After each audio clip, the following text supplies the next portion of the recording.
બ્રાહ્મ મુહૂર્તમાં બાબા નંદ જાગ્યા, રોજના નિયમ અનુસાર ગૌશાળામાં ગાયોની સેવા માટે પધાર્યા. યમુનાજી વહી રહ્યા છે, વાદળા વરસી વરસીને થાક્યા છે, શીતળ મંદ વાયુ વાઈ રહ્યો છે, ગાયોનું દોહન કાર્ય ચાલી રહ્યું છે. કોઈ ગોવાળિયા ચારે બાજુ ફરતા કોઈ વાંસળીના સુરને વેતા કરે છે. મંગલ ધ્વનિ સંભળાઈ રહી છે.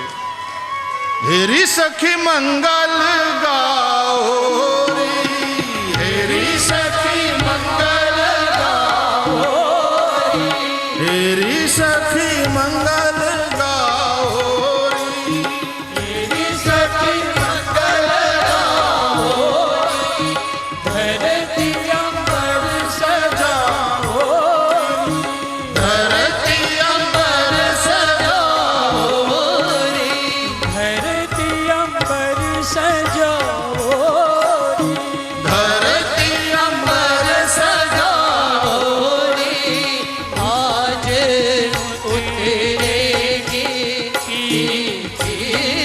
सवारी, आज उतरेगी सवारी। એની કોઈ કાજલ લાવો મોહે કાલા ટીકા લગાવો રે, તેરી કોઈ કાજલ લાવો, મોહે કાલા ટીકા લગાવો રે, उनकी छब से दिखूं मैं तो प्यारी, उनकी छब से दिखूं मैं तो प्यारी, लचरे जीवारो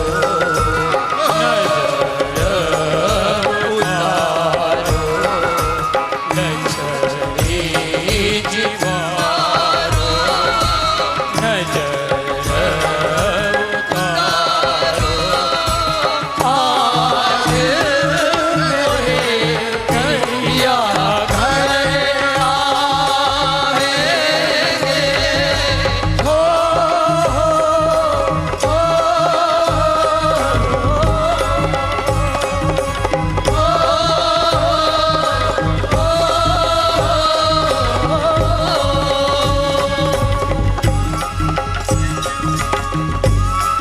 रंगों से ध्वनि सुनाई पड़ रही है. ભગવાન બાલકૃષ્ણ પ્રભુએ નંદાલયમાં ત્યારે પોતાના કમલ લોચન ખોલ્યા, વાતાવરણને જોઈ અને એમ થયું, વાહ ક્યા વાત. પણ કોઈને ખબર જ નથી હું આવ્યો છું. લાવ પેલા માને જગાડું. અને નંદાલયની ચાર દિવારોએ શિશુરુદન સાંભળ્યું, બાળકના રડવાનો અવાજ સાંભળી નંદરાણી જાગ્યા. જોયું सुंदर सावरे सलोने शिशु को देखकर माँ आनंद मगन हो गई. बालकृष्ण प्रभु को उठाकर अपनी गोदी में भर लिया. कुछ बोल न पाई आनंद आती रेक में. लेकिन नंद बाबा की बहन नाम था सुनंदा. भाभी को बच्चा होने वाला है, सो पिहर में कामकाज में हाथ बटाने आई है. उसने सुन लिया शिशुरुदन, चौंकी, लगता है वो शुभ घड़ी आ गई. दौड़कर आई यशोदा जी के कमरे में. यशोदा जी की गोदी में सुंदर बालक को देखा. भाभी ये क्या? बोल पड़ी सहसा यशोदा, देख सुनंदा ठाकुर ने कृपा की है, लालो भयो है. और सुनते ही सुनंदा दौड़कर गौशाला में, भैया भैया बधाई हो, आपके लालो भयो है. सुनते ही नंद के आनंद भयो जय कन्हैया लाल के, जय कन्हैया लाल के, यशोदा को लालो भयो, जय कन्हैया लाल के, गोकुल में आनंद भयो, जय कन्हैया लाल के, गोकुल में आनंद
आज गोकुल में आनंद भयो ये हाथी दीना घोड़ा दीना ये जवान को हाथी घोड़ा गोपाल की ये नंद घेरा नंद भयो कन्हैया लाल की आज गोकुल में आनंद भयो कन्हैया लाल की मैया यशोदा को लाला भयो कन्हैया लाल की ये नंद घेरा नंद भयो कन्हैया लाल की ये हाथी घोड़ा पाल की जय हो नंदलाल की ये हाथी घोड़ा पाल की जय ये नंद घेरा नंद भयो कन्हैया लाल की आज गोकुल में आनंद भयो कन्हैया लाल की मैया यशोदा को लाला भयो कन्हैया लाल की आज गोकुल में आनंद भयो कन्हैया लाल की हे नंद घेरा नंद भयो कन्हैया लाल की हे नंद घेरा नंद भयो कन्हैया लाल की आज गोकुल में आनंद भयो कन्हैया लाल की हे नंद घेरा नंद भयो कन्हैया लाल की हे नंद घेरा नंद भयो कन्हैया लाल की आज गोकुल में आनंद भयो जय हो नंदलाल की गोविंद गोकुल आयो गोविंद गोकुल आयो गोविंद गोकुल आयो गोविंद गोकुल आयो गोविंद गोकुल आयो गोविंद गोकुल आयो गोकुल आयो गोविंद गोकुल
श्री नंद महोत्सव की जय हो।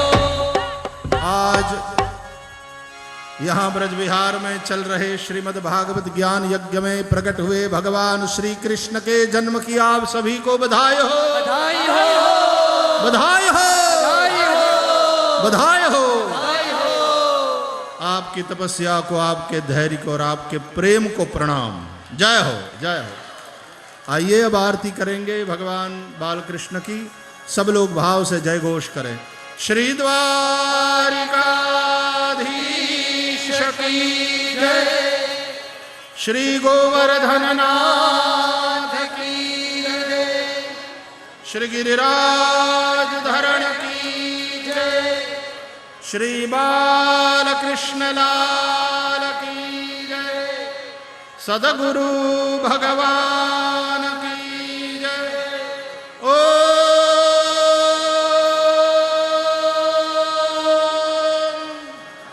नमः पार्वती पतये हर हर महादेव। जय जय श्री राधे, जय जय श्री राधे, जय जय श्री राधे। श्री वृंदावन बिहारी लाल की जय।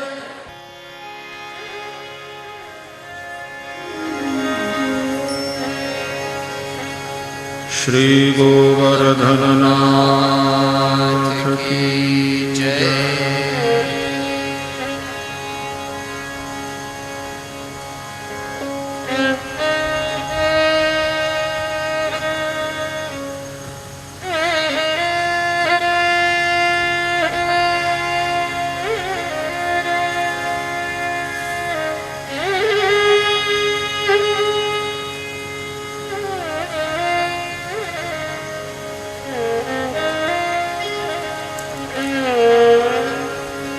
श्री शुक उवाच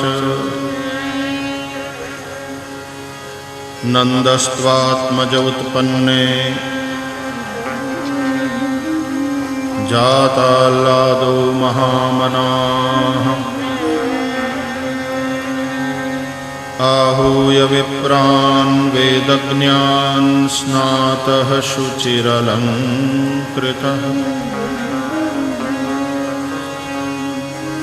वाचयित्वा स्वस्त्ययनम् जातकर्मात्मजस्य वै कारयामास विधिवत्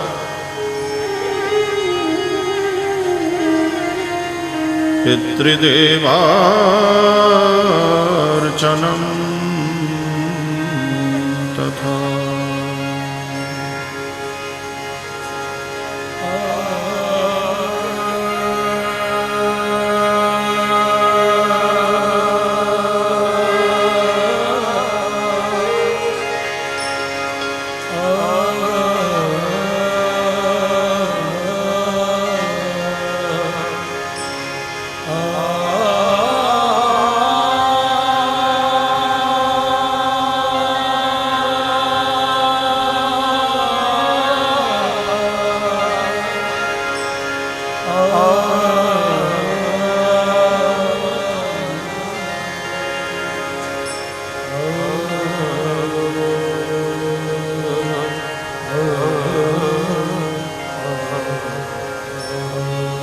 बोलिए श्री सुखदेव जी महाराज की जय।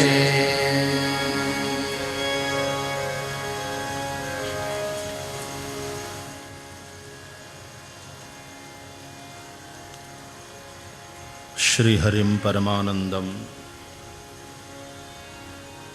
उपदेष्टारमीश्वरम व्यापकं सर्वलोकानां कारणं तन्नमाम्यहम्। परम कारुणिक भगवान श्री हरि के चरणद्वय में सदैन्य दंडवत करते हुए प्रसंग विशेष पर आवाहित स्थापित पूजित सभी देवताओं को प्रणाम करते हुए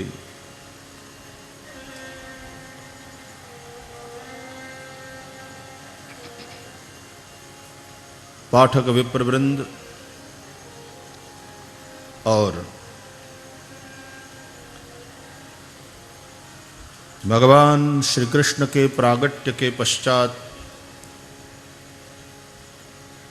यह समाचार सुन सुन करके जिस प्रकार गोकुल में अनेकानेक संत भगवान शिवजी भी और अनेक वैष्णव आए नंदालय में, उसी प्रकार गोकुल रमण रीति से हमारे मध्य पधारे हुए वात्सल्य मूर्ति पूज्यपाद महाराज श्री को प्रणाम करते हुए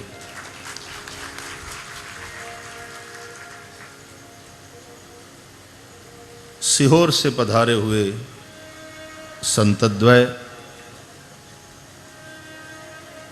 सभी उपस्थित महानुभाव, आप सभी श्रोता भाई बहन और इस कथा का अपने अपने घरों में बैठकर श्रवण कर रहे देश विदेश के सभी भगवत कथा प्रेमी भाई बहन, सभी को सादर प्रणाम। जय श्री कृष्ण। हरिओम।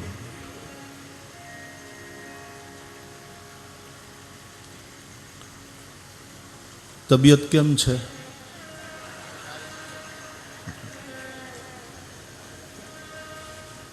कल 7 घंटा तपस्या हुई, लेकिन जो आनंद आया है, जो आनंद आया है,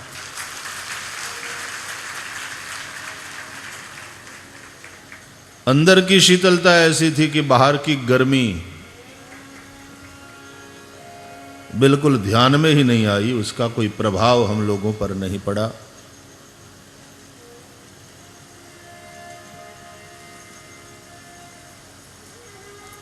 दिव्य उत्सव हुआ और क्योंकि एकादशी भी थी,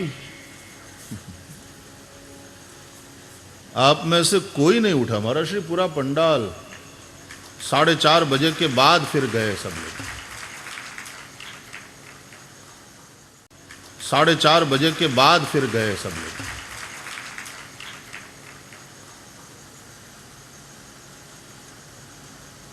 आपकी तपस्या को, आपकी कथा प्रीति को प्रणाम।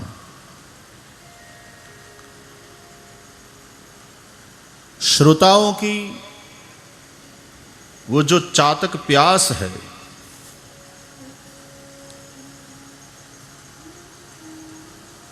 उसी के चलते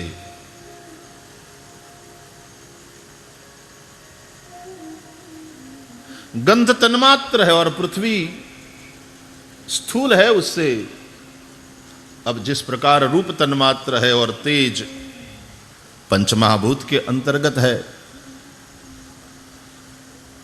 तो प्यास है तो पानी को तो बनना ही पड़ेगा प्यास के लिए। अब जब चातक प्यास होगी तो स्वाति बूंदों को बरसना ही है। आपके भीतर जब प्यास होती है, हमारे अंतरात्मा से जब मांग उठती है, तो सच मानिए समग्र सृष्टि आपकी उस मांग को पूर्ण करने में लग जाती है।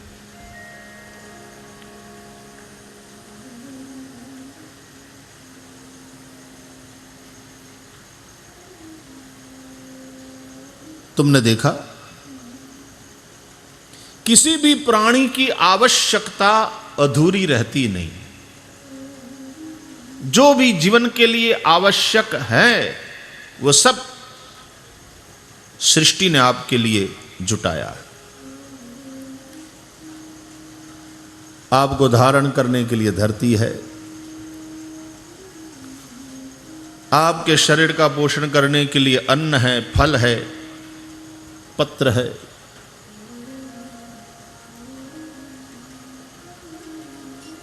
प्यास लगती है तो पानी है, रोशनी के लिए और गर्मी के लिए सूर्य है, फेफड़ों में भरने के लिए प्राणवायु चाहिए, सृष्टि ने वो उपलब्ध कराया और बिना किसी पैसे के, उसके लिए आपको कुछ चुकाना नहीं पड़ता। आवश्यकताओं की पूर्ति होती है।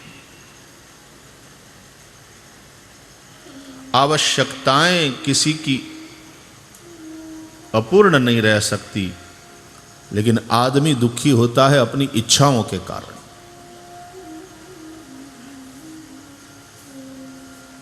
इच्छाएं सभी की सब समय पूरी नहीं हो सकती। ये इच्छा भगाती है, दौड़ाती है।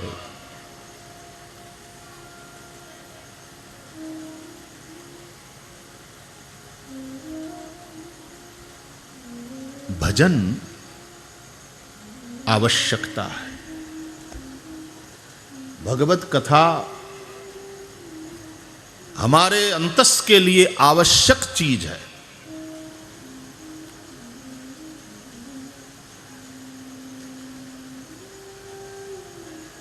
और इसलिए बिल्कुल उपलब्ध है। यह थोड़ी कि कोई एक यजमान के संकल्प से कथा होती है कि उसके मन में ऐसा संकल्प उठा इसलिए ना, उस संकल्प के उठने के पीछे भी कारण है वहां के श्रोताओं की प्यास। भाई वर्षा होती है तो उसका कोई कारण होता है, उसकी कोई वजह होती है।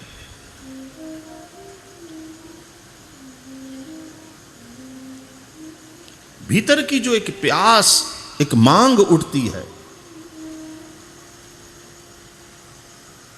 तो फिर कहीं ना कहीं कथा। वो कहते हैं तूफान आया तो बोले वहां वो लो प्रेशर क्रिएट हुआ और उसके चलते ये तूफान आया, या तो यहां बारिश हो सकती है, क्यों वहां का वातावरण ऐसा हो जाता है, उसके चलते बारिश होती। तो ये वेदर फोरकास्टर जो हैं वो बता देते हैं कि किस समय में कहां बारिश होगी।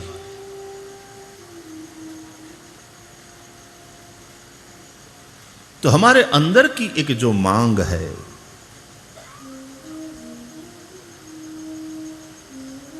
भगवत कथा की, और उस मांग के चलते ही किसी के मन में संकल्प उठता है कि चलो भगवत कथा का आयोजन किया जाए। फिर उसमें बहाना जो भी बन जाए, निमित्त जो भी बन जाए कि भाई शताब्दी वर्ष है, कुछ किया जाए। अब कुछ किया जाए तो बहुत कुछ हो सकता है। कथा का संकल्प उठना,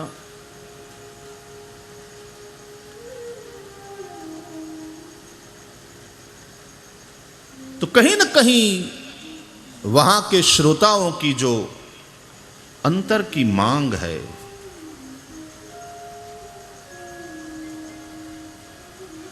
मैं अपना अनुभव बताऊं, कहीं किसी स्थान की अचानक याद आ जाए और ऐसा लगे कि अरे यहां बहुत समय से कथा नहीं हुई,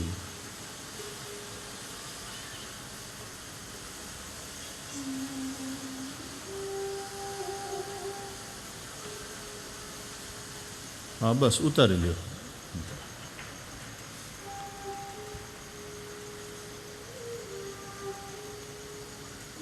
यहां पर बैठकर हरिगुणगान करने की इच्छा है, ऐसा मन में कभी भाव उठा, और सच मानिए वहां से थोड़े ही समय में कहीं न कहीं से किसी न किसी बहाने, किसी न किसी व्यक्ति से निमंत्रण आ जाता है, प्रार्थना आ जाती है, हमारी इच्छा है कि आप आकर यहां कथा सुनाएं।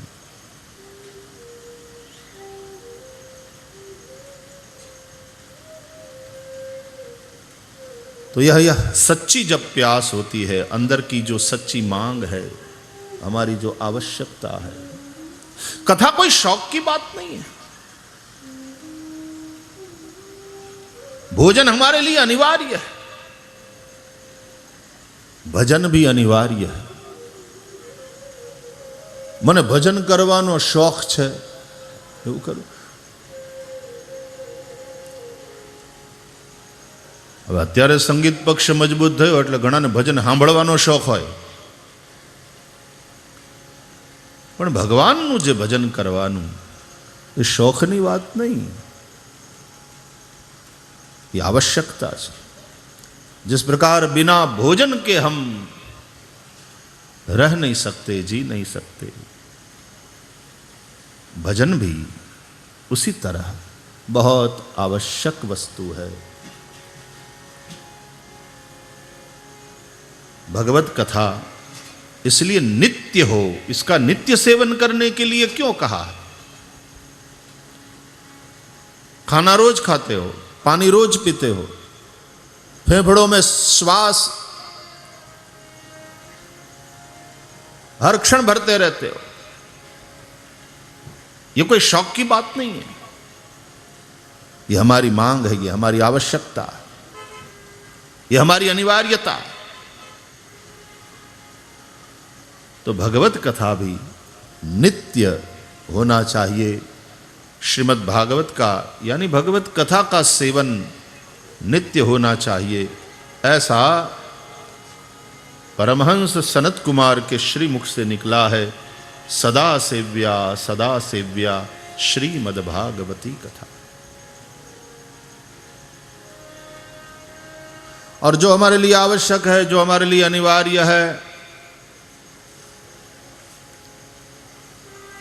उससे उबने का सवाल नहीं है. और जिस दिन अन्न से उबे समझो जीवन समाप्ति की ओर है. अन्न से उबे, भोजन से उबे, भोजन में रुचि नहीं हुई, वो रोग है. भोजन में अरुचि रोग है, उसी तरह भजन में अरुचि भी रोग की श्रेणी में आता है. श्रीमद् भागवत के 10वें स्कंद में यहां पर महाराज परीक्षित के द्वारा एक निवेदन हुआ है और वह श्लोक ध्यान देने योग्य है. भगवत कथा क्या करती है हमारे जीवन में, उसके विषय में राजा परीक्षित ने अपना अनुभव और 10वें स्कंध में ये बात बताया है. ये नहीं कि प्रारंभ में कह दिया. इतनी यात्रा करने के पश्चात राजा कह रहे हैं, वो अपना फीडबैक दे रहे हैं, अपना अनुभव कह रहे हैं.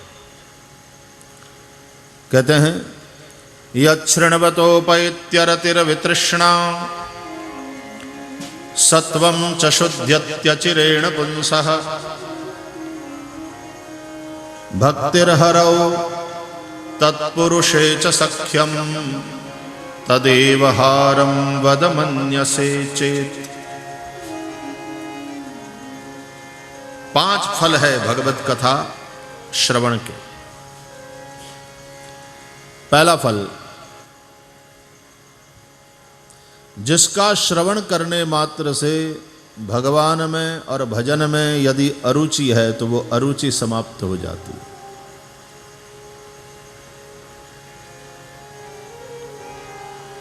भोजन में अरुचि रोग है, फिर वैद्य के पास जाते हैं कि मुझे भूख नहीं लगती, तो फिर वैद्य जी कोई चूर्ण देते हैं, कोई दवाई देते हैं, उसका सेवन करो, भूख लगेगी.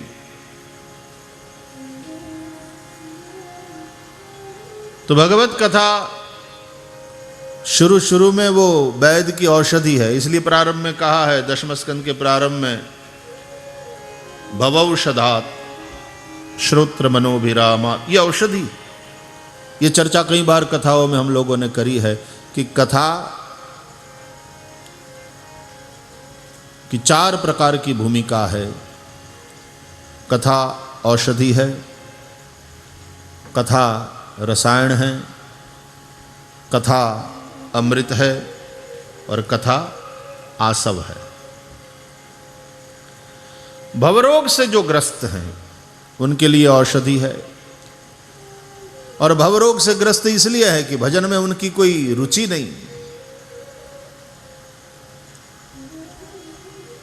तो उन लोगों के लिए यह कथा औषधि है, इसका सेवन करो।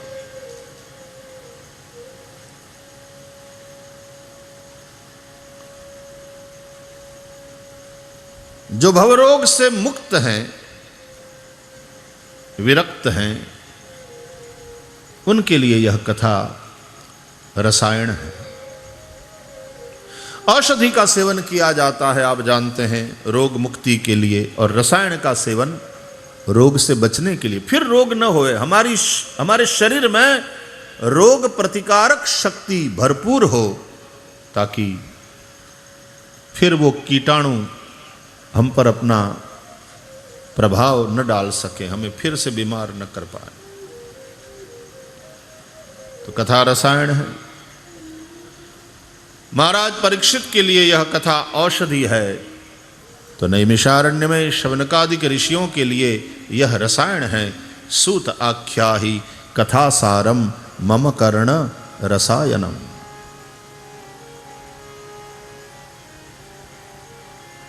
कृष्ण प्रेमियों के लिए यह कथा अमृत है, गोपियों के लिए अमृत है। तव कथामृतम तप्त जीवनम कविभिरीडितम कल्मषापहम। तव कथा अमृतम, गोपियों के लिए अमृत है।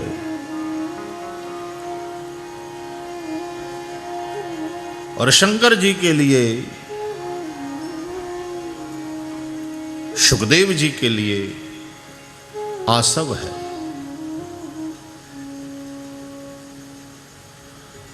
આપણે માનીએ છીએ કે ભોળાનાથ ભાંગનો નશો કરે, એ બીજી કોઈ ભાંગ નહીં, ભગવત કથાની ભાંગ, ભજનની ભાંગ। એક નશો છે, समाधि एक नशो है। यदि यह नशा न होता, और जब चढ़ती है तो कहते हैं सब कुछ भूल जाते हैं, कहाँ है, देश काल का भान नहीं रहता, बस उस नशे के उसमें डूबे रहते हैं। तो वो नशा है। यहां दिव्य आनंद है। लेकिन एक बात निश्चित है कि सब कुछ भूल जाते हैं, देश और काल। जो तमे भूली न शको तो हाथ कलाक एक जगह आम उनाळाना तड़काम बेहाय, पण आनंद में डूबीए छीए, नथी खबर रहती कई। केवल आनंद रहे, केवल मस्ती रहे, एक नशा है।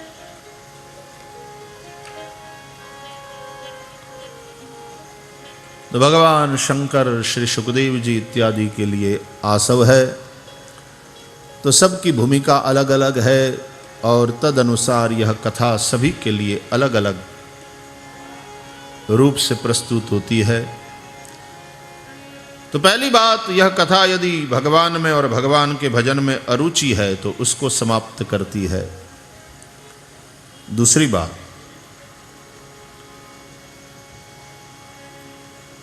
तृष्णा को समाप्त करती है।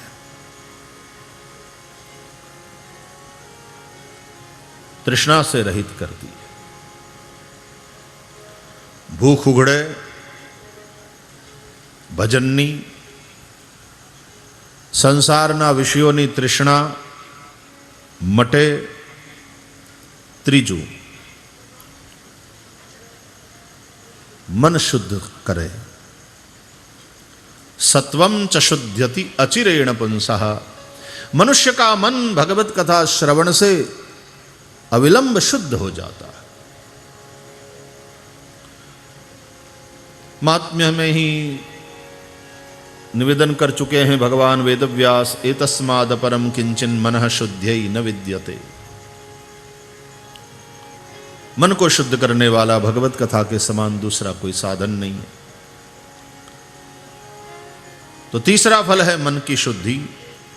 चौथा फल, विशुद्ध मन में भगवत प्रेम का अमृत भर जाता है।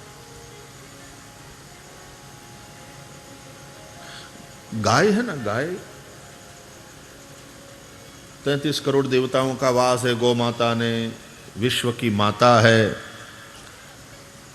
हम बहुत पवित्र मानते हैं गौ माता को। ऐसा प्राणी है वो, गौ माता को आप देखिएगा, वो उसको गंदगी पसंद नहीं, गंदगी पसंद नहीं। इसलिए गौशाला में जहां वो गोमूत्र और गोबर वो सब तो तुरंत, अच्छी गौशाला वाले और अच्छे गोपाल है तो तुरंत साफ करेंगे, सफाई पूरी रखेंगे गौशाला में, गौ माता प्रसन्न रहती है। चौमासे में मैंने देखा है कि सब जगह कीचड़ बिचड़, भटकती हुई जो गाय है उसका भी देखा कि जो इधर उधर भटकती रहती है, लेकिन चौमासे में जहाँ कीचड़ हो, जहाँ थोड़ा गंदगी हो, तो गाय भले ही रोज वहाँ बैठती है लेकिन उन दिनों में वहाँ बैठेगी नहीं। बापू आपने જોયું છે, બરાબર રસ્તાની વચ્ચે, સડકની વચ્ચે પણ હાવ ચોખ્ખી જગ્યા જોઈને બેસે। ગાયને ગંદકી નથી ગમતી। ભેંસને તો ખાબોચ્યું જેવું મળે એવું એ ડોબું જાય અંદર, અને પેલું શરીર બચાડીનું તપતું હોય ને એટલે એને ટાઢક જોઈએ। ગંદુ પાણી હોય તો એની અંદર જઈને બેસી જાય। તમે એવામાં ગાયને નહીં જુઓ, તમે નોટ કરજો, એવી ગંદગીમાં ગાય ન જાય। એ ચોખલિયું પ્રાણી છે, એને ગંદકી નથી ગમતી, એટલે ગાય એમ ગમે ત્યાં ન બેસે, જ્યાં ચોખ્ખાઈ હોય ત્યાં એને બેસવાનું ગમે। એમ ભક્તિ પણ ગમે ત્યાં ન બેસે, જેનું હૈયું હાવ ચોખ્ખું હોય ને ત્યાં એ બેસણા કરે, જોઈને બેસે, ગમે ત્યાં ન બેસે। जैसे ही मन शुद्ध हुआ भक्तिर हरऊ, भगवान में भक्ति हुई, यह चौथा फल है। और पांचवा फल श्रीमद् भागवत का तत्पुरुषे च सख्यम।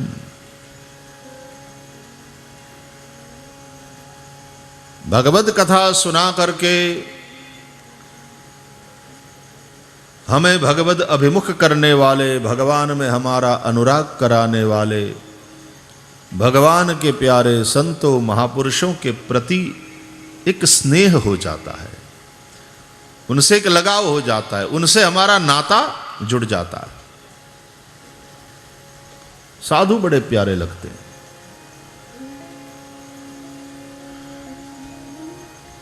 नहीं तो थाय हूँ मन જ્યારે આવું શુદ્ધ નથી હોતું અને ભગવત કથાનો આશ્રય જ ક્યારેય નથી કર્યો હોતો, એ લોકો ઘણીવાર ક્યાંક એક જગ્યાએ ખોટું થયું હોય એટલે બધાને એક લાકડીએ હાંકવા માંડે, અને એને સાધુ સંતો પ્રત્યે કાંઈ નહીં, લગાવ તો નહીં ઘેર ગયું, ઉલટાના ટીકાઓ કરવામાં લાગી જાય। एक बे पोलीस કંઈક ખરાબ કરે તેથી કરીને આખી પોલીસની જમાતને બદનામ ન કરી શકાય। થોડાક રાજનીતિજ્ઞો કંઈક ખોટું કરતા હોય તેથી કરીને સમગ્ર રીતે રાજનીતિજ્ઞોને તમે ઉતારી પાડો એ બરાબર નહીં। उनकी एक भूमिका है, उनका एक कार्य है, वे कर रहे हैं। बिना राजनीति के भी नहीं चलेगा, बिना सरकार के, बिना शासन के नहीं चलता। भ्रष्टाचार निर्मूलन के लिए सब लोग अपने अपने हिसाब से लगे, लेकिन सबको बस उसी तरह से देखना। वो एक कथा महाभारत से संबंधित सुनी है कि द्रोण गुरु ने दुर्योधन से कहा कि तुम जाओ हस्तिनापुर से किसी सज्जन को ढूंढ कर ले आओ, और दुर्योधन गया, पूरे हस्तिनापुर में देखा, बहुत खोजा, उसको कोई सज्जन नहीं मिला, खाली हाथ लौटा कि गुरुजी हस्तिनापुर में कोई सज्जन नहीं है।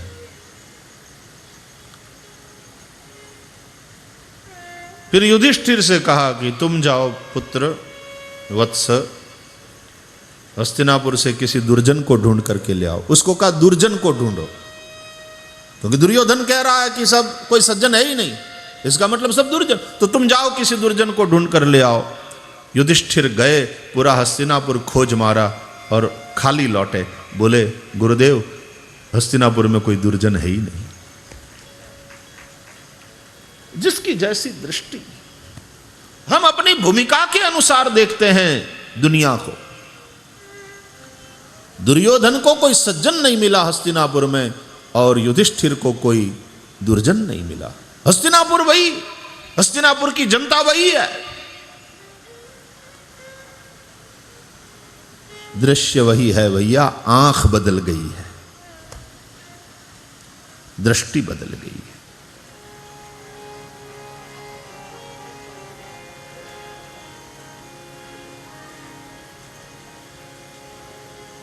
कहीं न कहीं हमारी दृष्टि में खराबी है।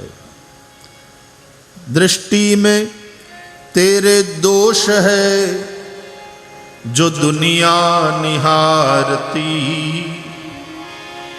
समता का अंजन आंज लो तो बस हो गया भजन। अरे आदत बुरी सुधार लो बस हो गया भजन।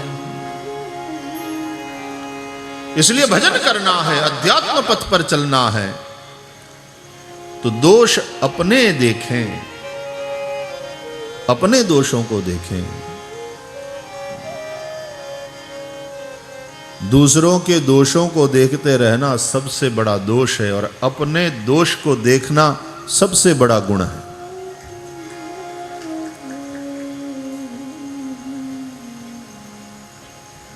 अच्छाई का अभिमान सबसे बड़ी बुराई है। हम अच्छे हो, अच्छी बात है, लेकिन अच्छाई का अभिमान ये सबसे बड़ी बुराई है।